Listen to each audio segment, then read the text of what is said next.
The Washington Commanders have been applying some pressure, but they've also been under pressure, and that's the focal point of today's Week 2 victory, AAR. That and more coming up on this episode of Locked On Commanders. Your daily podcast on the Washington Commanders, part of the Locked On Podcast Network, your team every day.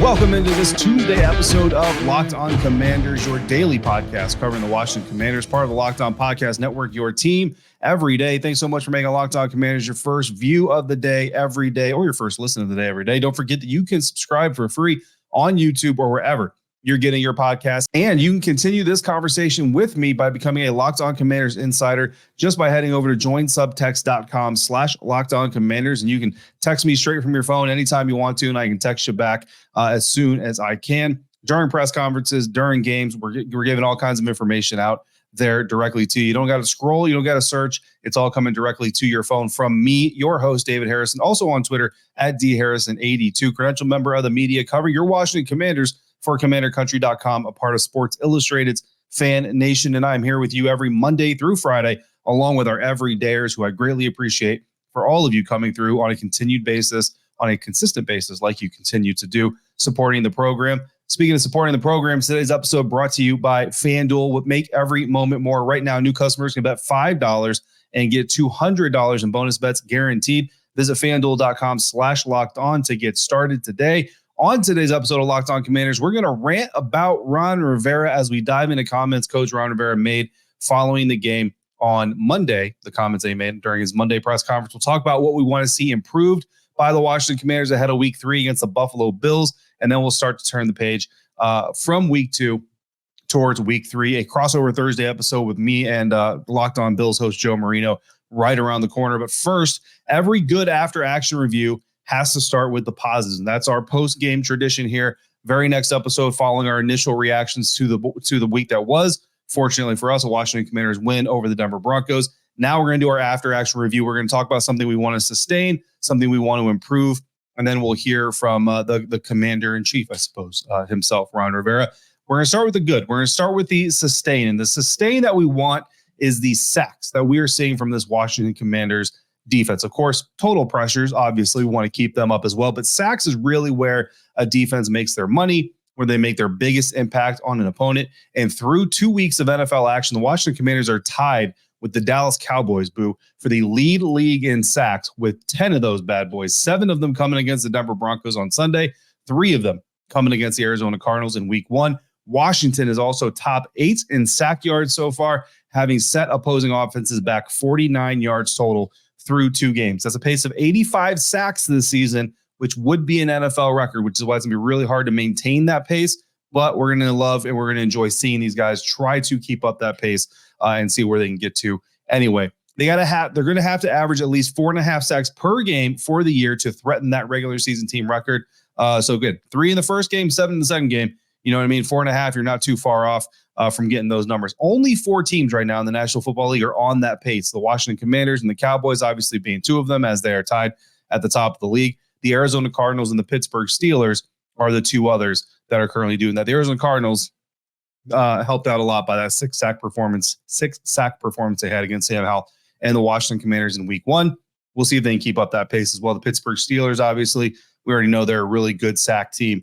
The Dallas Cowboys defense has been playing pretty well as well to start the season. Washington's leading sack getter right now after 2 weeks, of course, is defensive end Montez Sweat, who is playing in a contract year, and he's got 3 sacks through 2 games, is on pace to get 25.5 sacks, which, again, would set a new single-season player record, surpassing the 22.5 that Michael Strahan and TJ Watt both currently share. Again, very prolific pace that this team has set itself on here in the first 2 weeks. We'll have to see how it can do in Week 3, trying to continue that pace. 1.35 sacks per game is what Montez Sweat needs to break the record. So right now, Sweat is playing at about 1/4 of a sack per game ahead of that pace, which, of course, you don't measure quarter sacks. So you're either going to get 1.5, or more. And right now, Montez 1.5 sacks in the first 2 games of the year. But you take those 2 quarter sacks, basically, he's got himself a half sack lead on that average so far. So even if he comes out with 1 sack against the Buffalo Bills, hope for more, obviously, but even if it comes out with 1, still would be on pace to break that record. Unfortunately, this is a heavy sack season, it would seem, for the NFL. 7 other pass rushers are on that pace as well or better, including Steelers sack master TJ Watts, who is currently tied with Vikings pass rusher Danielle Hunter with 4 sacks apiece. So beyond that, you figure there are at minimum 2 dedicated pass rushers per team, right? Usually outside linebackers, defensive ends, whatever. So 64 starting pass rushers in the NFL. Washington has 3 defenders themselves in the top 34 in the NFL sack numbers right now. Montez Sweat, Chase Young, who is currently tied for 22nd in the NFL with 1.5 sacks after just 1 game, and linebacker Jamin Davis with 1 sack. So that ties him for 34th with a whole lot of other dudes in the NFL. Now, the Commanders are one of just 7 teams right now in the NFL that have 2 or more players ranked in the top 22 in sacks through 2 weeks, with at least one of them ranked higher than 22nd. Does that make sense? So I think like the Buffalo Bills have like 3 guys that are tied for 22nd overall, but the Commanders have a guy, Chase Young, ranked 22nd overall, but they also have a guy, Montez Sweat, ranked higher. And again, only 6 other teams can say the same thing. They got a guy at least ranked 2 players at least ranked in the top 22, with one of them being higher than 22. Okay. Perhaps the best part of Washington's sack production is that it's coming on 3rd down more than any other down. Of the team's 10 sacks, 4 of them have come so far on 3rd downs. Sweat, Young, and Abdullah Anderson have gotten those 4 sacks combined. 4 of the sacks are also coming on 1st down. Casey Toohill, Daron Payne, James Smith-Williams, and Montez Sweat contributing there.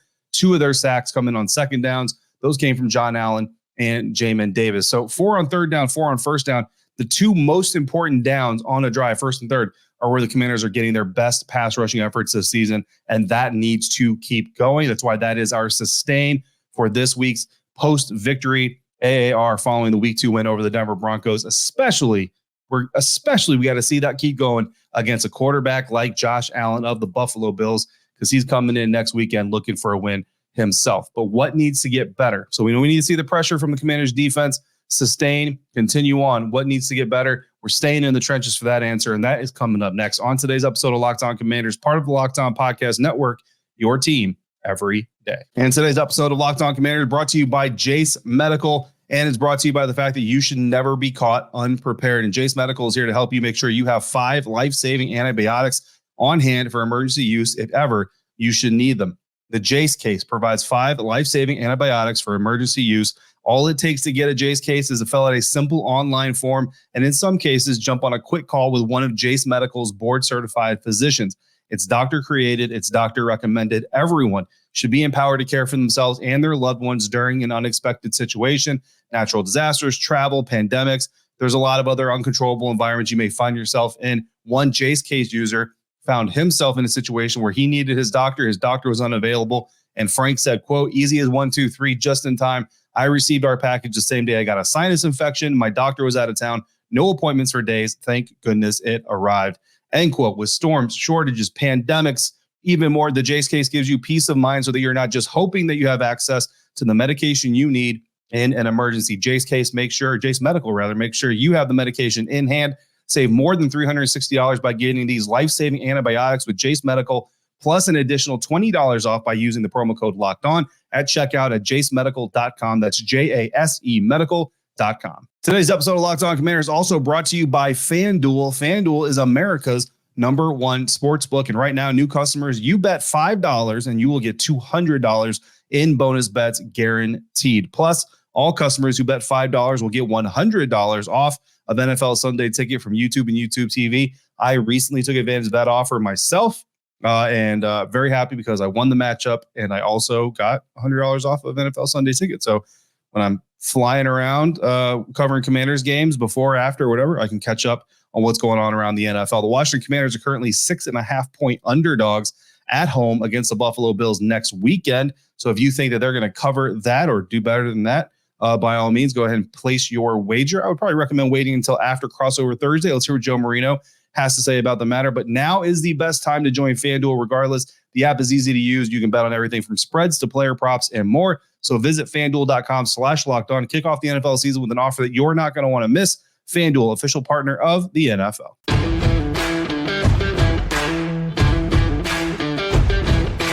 Thanks again for making Locked On Commanders your first listen of the day, every day, and every dayers. Thanks again for coming through like you do. Tomorrow, Everydayers, we have got another mailbag episode. It's going to be dropping on a Wednesday. I think that's probably going to be our new battle rhythm. Trying to get this whole season battle rhythm under control. But I think Wednesday is now going to be our mailbag. So I apologize for the shift. Usually it's been Tuesdays, but I think we're going to start doing it on Wednesdays because of everything we got going on. So if you've got questions, drop them in the YouTube comment section, hit me on Twitter, or text them directly to me by becoming a Lock Insider. Join subtext.com/LockedOnCommanders to do that. Lock Insiders, you already know your questions do get priority. So if you want to do that, by all means, jump on in and hit me up. We talked about Washington's sack production, how it needs to be sustained heading into next weekend against the Buffalo Bills. But we need to address something that I think did improve a little bit, just not for a whole game. And that is the amount of sacks given up by the Washington Commanders. Got a really interesting stat trend at the end of this conversation, so please stick around for that. As good as Washington has been, however, at getting to opposing quarterbacks, it's been nearly as bad at giving up sacks to its own quarterback. And I say nearly because while the Commanders lead the league in sacks, they're only giving up the second most sacks to Sam Howell, right? So it's nearly as bad, not quite as bad. The Houston Texans are actually leading the league in their quarterback being sacked. CJ Stroud has been sacked 11 times. Sam Howell has been sacked 10 times to go with the 10 times that Washington has sacked their opponent. Within those 10 sacks, the Commanders have lost 79 yards, so nearly a full football field's length in just 2 weeks of time, and the second most in the league thus far. That is the second most yardage lost by sacks so far. They've allowed sacks on 12.5% of their dropbacks, third most in the National Football League, with only the New York Giants and the Chicago Bears coming in higher. And I don't think that is company that we want this team to be in this season. All of this means that the number one team in the league at getting after the quarterback has a 0 sack differential. That ranks 15th, right smack dab in the middle of the NFL. So after you factor in what the number one sack defense in the NFL is doing so far, along with what this offense is doing and protecting its own quarterback, you're dead set in the middle, which is not where you want to be if you're the Washington Commanders, as long as you can handle it. But this isn't a deficit thing, right? Something that can be explained away by saying, well, they're playing from behind, so the opponents know that they got to pass the ball and the pass rush gets better and all that stuff. In fact, only 4 of the 10 sacks so far on Sam Howell have come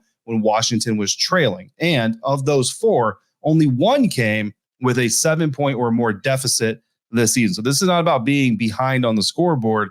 It's about something different. So what is it? Well, it's a combination of poor blocking at times and Sam Howell holding on to the ball at times. Now, according to PFF, Howell has created 3 of the 10 sacks on himself. So that's only 30%. That's not a huge chunk of it when you're talking about one single player. But that's tied for third most so far in the National Football League among quarterbacks creating sacks for themselves. Of course, Josh Allen of the Buffalo Bills is also tied with the exact same number of sacks created for himself. So that could play into the Commanders' hands this coming Sunday. Outside of those 3 sacks, so the other 7, 24% of those sacks are on left tackle Charles Leno Jr., 20% are on center Nick Gates, and the other 20%, and another 20% rather, on right tackle Andrew Wiley. Again, that's according to PFF. That's right around 1.5 sacks each by each guy, leaving 2.5 more sacks spread across the 2 guards and the tight ends. In week 2 alone, however, Howell was blamed for 2 of the 4 sacks that he took, and Charles Leno was responsible for 62% of the other 2 sacks that he took. So not just Charles Leno, but Charles Leno is certainly taking a lion's share of the blame from PFF for half of the sacks that Sam Howell took in week 2 against the Denver Broncos. So that absolutely has to get better next week before the Buffalo Bills come in. And it already actually might be getting better. So this is where that interesting stat trend kind of comes in, because Howell was sacked just once in the second half against the Denver Broncos. So right then and there, you kind of say, okay, maybe it did get better already in Denver, and that's what helped them come back. And that means, bear with me here, that means 3 sacks came in the first half of week 2. That's down from 4 times in the first half of week 1, but a little higher than the 2 times in the second half of week 1. So if we chart this by halves of football, first half, second half, week 1, week 2, we got 4 sacks in the first half, 2 sacks in the second half, week 1. Then we got 3 sacks in the first half, week 2, and 1 in the second half, which means we're descending in sacks by a rate of 1 per half per game, right? First halves of week 1 and week 2, we go from 4 sacks in the first week, 3 sacks in the second week. Second halves of week 1, week 2, we got 2 sacks in the first week, 1 sack in the second week. So we're literally descending by 1 sack per game per half. And Sam Howell So that basically means that Sam Howell is likely going to get sacked twice in the first half against the Buffalo Bills if this trend continues, and he won't get sacked at all in the second half. We would like to see that, certainly. Although, if that trend continues to week 4, I'm not really sure what it's going to mean, because that would mean then the second half against the Eagles, Sam Howell would somehow have to go -1 in the sack category in the second half of week 4. So maybe Jack Del Rio lines Sam up as a blitzing DB and Howell gets to Jalen Hurts. I don't know how that's going to happen, but the good news is this sack situation is trending in the right direction. Granted, I think that the Arizona Cardinals, obviously the first defense this team faces, the Denver Broncos, a better one than that one. I think the Buffalo Bills, you're now facing another better defense than the one you just faced. And then, oh, by the way, the Philadelphia Eagles after that, another better defense than any that you've already faced. But then you get the Chicago Bears. So far, we'll see what it looks like after week 3. Not as good as any, or not as any, but as at least a couple of the defenses that Washington will have faced by that time. So trending in the right direction, but certainly we need to see protecting the quarterback getting better, whether that's the offensive line, whether it's Sam himself. That protection has got to get better moving forward, especially against Buffalo, because that is going to be a hard game to win as underdogs. If I ask Ron Rivera about Sam Howell blitzing as a DB, that might be the last question I ever get to ask him. Fortunately, he was asked some other questions, and we had some other answers that Coach did answer Sunday night and Monday afternoon. Our newest segment that we're going to talk about, called Ranting About Ron. That's next on today's episode of Locked On Commanders, part of the Locked On Podcast Network, your team every day. Today's episode of Locked On Commanders is brought to you by PrizePicks, the largest independently owned daily fantasy sports platform in North America. Daily Fantasy Sports, DFS. The PrizePicks is the easiest and most exciting way to play DFS, because it's just you against the numbers. Instead of battling other players, thousands of pros, thousands of sharks, you pick more than or less than on 2 to 6 player stat projections and just watch the winnings roll in. PrizePicks is really simple to play. I can make my picks and submit my entry in less than 60 seconds.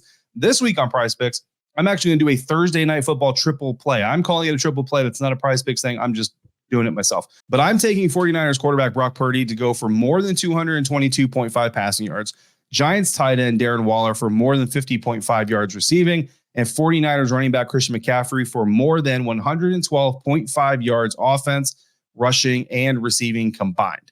So Brock Purdy, more than 222.5 yards passing, Darren Waller, more than 50.5 yards receiving, Christian McCaffrey, more than 112.5 total offensive yards on Thursday night in what is likely to be a very big win for the San Francisco 49ers. But I'm also keeping an eye on PrizePicks' weekly promotions that can lead to big payouts, like Taco Tuesday every Tuesday. PrizePicks discounts select player projections up to 25% to make them even more valuable. And PrizePicks now offers Apple Pay for quick and easy deposits into your account this football season. Go to prizepicks.com/LockedOnNFL. Use the promo code LockedOnNFL for a first deposit match up to $100. Again, it's prizepicks.com/LockedOnNFL. Use the promo code LockedOnNFL. PrizePicks, daily fantasy sports made easy.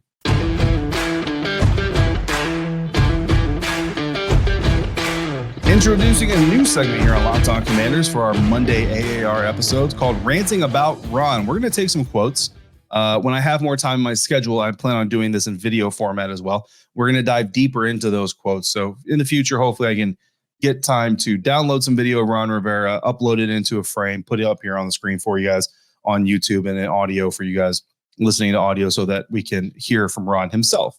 But for today, because I do have a little bit of a jam-packed schedule, you're going to have to hear me do my best Ron Rivera impression. I'm not actually going to do an impression. I'm just going to read quotes. First quote we're ranting about here. Rivera said on Monday that Howell's 2 touchdown passes on Sunday against the Denver Broncos are a sign of his growth and his mindset as the team's new starting quarterback, saying, quote, I think it's both. A guy's mindset that he can go ahead and he can make those plays, and then his ability to anticipate to see where the defender is. Rivera said he obviously saw that Terry was in a position to run by these guys, and if he laid it out, Terry would go get it, and that's exactly what I thought happened. As far as Logan Thomas was concerned, the one that I saw was a separation between the 2 defenders, and so the ball was thrown in front to lead him just in the position to catch it. End quote. Anticipation, I think, might be the hardest thing for a young quarterback to adjust to in the NFL, because in college, for the most part, you can get away with waiting to see that a guy is open. You know what I mean? You drop back, you see a guy come open, you throw it to him, boom, you got a big play. In the NFL, if you do it that way, you get interceptions, right? You can't really do it that way all the time. Now, don't get me wrong, there's some times where you can't get away with it, right? But for the most part, you need a quarterback to throw with anticipation. On the throw over the middle, in the back in the end zone to Logan Thomas. It's 4th and goal, and I think that Sam Howell showed a high level of situational maturity that allowed him to throw the ball between 2 Broncos defender over a 3rd Broncos defender, allowing his veteran tight end to bring in a critical score late in the first half. And outside of a dirty hit that should lead to a suspension, Logan Thomas and Sam Howell, that play was executed perfectly. And, you can't help if you're the Commanders, a dirty Broncos player deciding to do something dirty. But I mean, we go back and look at that play. Literally, Sam Howell, there is a triangle of Broncos defenders. There is one spot you can put that ball to give your tight end an opportunity to make the play. That is exactly where he put the ball on 4th and goal, trailing on the road. I mean, this is a young dude. This is a guy who just turned 23 years old. To have the mental acuity to be able to execute that play in that moment, in that situation, shows a lot of that development and, again, a lot of that mentality that Ron Rivera is talking about there. Later in the 3rd quarter, Howell delivered a perfectly placed deep ball to McLaurin that allowed the star receiver to go up and grab the pass, despite the presence of 2 Denver defenders running right with him down the field. So 2 great passes there that Ron Rivera is talking about. Second quote for this segment about Chase Young's 1.5 sack debut. And if it reminded him of Chase Young's rookie season, Rivera said, quote, "He did remind me of a lot of things from his rookie year. First of all, he was so excited to get back out on the field. We had to really kind of try to tempt him the best that we could. A couple of times he popped out there when it wasn't his time to rotate in, but we tried to maintain that with him as good as we can. Secondly, I thought he did show his explosiveness. There were some times where you saw him just flat out win on his own, and the Denver Broncos quarterback, Russell Wilson, just barely got the ball out on time. And then you saw his persistence in terms of countering, coming back underneath, and then getting his first sack. That was good to see." End quote. Countering. That is something that we have been wanting to see from Chase Young since he came out of Ohio State. A second move. And we saw that on Sunday. We've been seeing it in training camp. We've been seeing it in practice. I've been telling you guys. We've been seeing it. I wanted to see it in the regular season game. We saw it week 2 against the Denver Broncos. Chase Young's pass rush grade for week 2, according to PFF, 84.6. That is the 8th best pass rushing grade coming out of the weekend. He accounted for 7 total pressures on Sunday, 2nd most in the NFL, while having only the 18th most pass rush snaps because he was on that pitch count, right?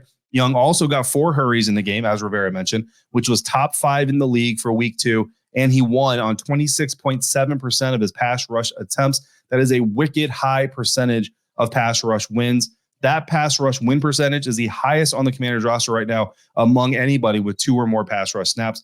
Players last year who had pass rush win rates above 20%, just some other guys you might have heard of. Cleveland Browns, Myles Garrett, a couple of Ohio State alum who share the last name Bosa, all in that category. So that is how good Chase Young was in week 2. Final quote of this segment: on his 100th regular season win, head coach Ron Rivera said, quote, "It was really cool. It really is. I'm very fortunate to have so many great players and coaches that have helped me get to where I am today. This is something that's really nice, or really about a team effort. I've just been very fortunate to have a lot of people help me get to where I am."